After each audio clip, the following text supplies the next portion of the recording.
Hi, welcome to Sparkling Memories, a place where you could build healthy relationship with food pairs and yourself. And today we're going to be making some potato salad. Okay, so let's start with the ingredients we're going to be using today. First, we have the adobo with the salt. We have 3 eggs, red potato, mayo, helminths. We have a pot that we're going to put some water in. We have red bell pepper, green bell pepper, and of course the yellow onion.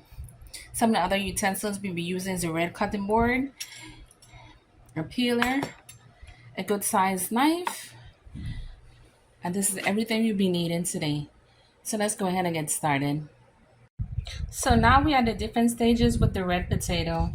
We have the beginning stage where we already have them out of the bag and in a bowl. And then we went ahead and started to peel them. And then we place them in some water. And then we started to chop them up.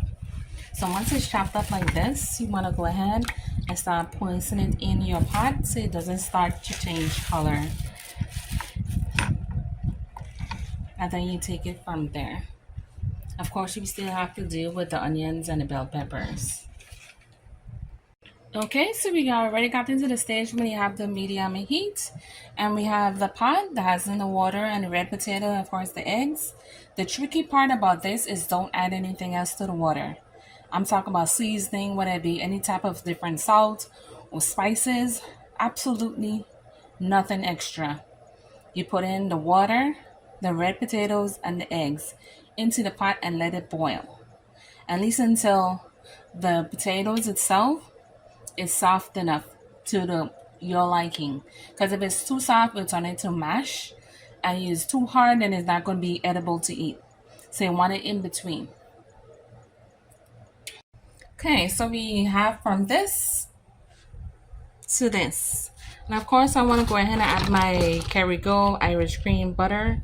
It's supposed to be better for you, so that's a lot of different reasons why I pick it over the other types they have out there. So we just have the butter here. Have that going.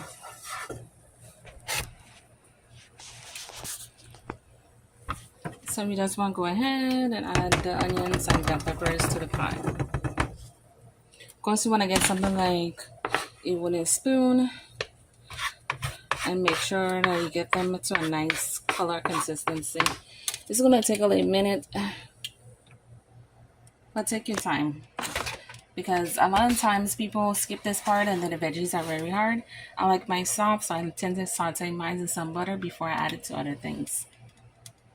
So now we have the fun part. We have the potatoes already boiled and they're soft to touch. Give me an example here. I don't like mine's too hard or too soft. If you see here, I can press in a little bit. And that's for me, that's completely done. We have the onions and the bell peppers. You want to go ahead and add this with it. And after I add that, I will go ahead and I'm going to add some adobo with the salt. And then of course the mayo. Now we have everything within the one. Well, actually I'm using the cooking pot for it. But you can always transfer it to a bowl when you're done. It's just easier for me to do it this way. You want to go ahead and make sure the mayo is completely coated. And once you give this a good mix, you want to go ahead and refrigerate it.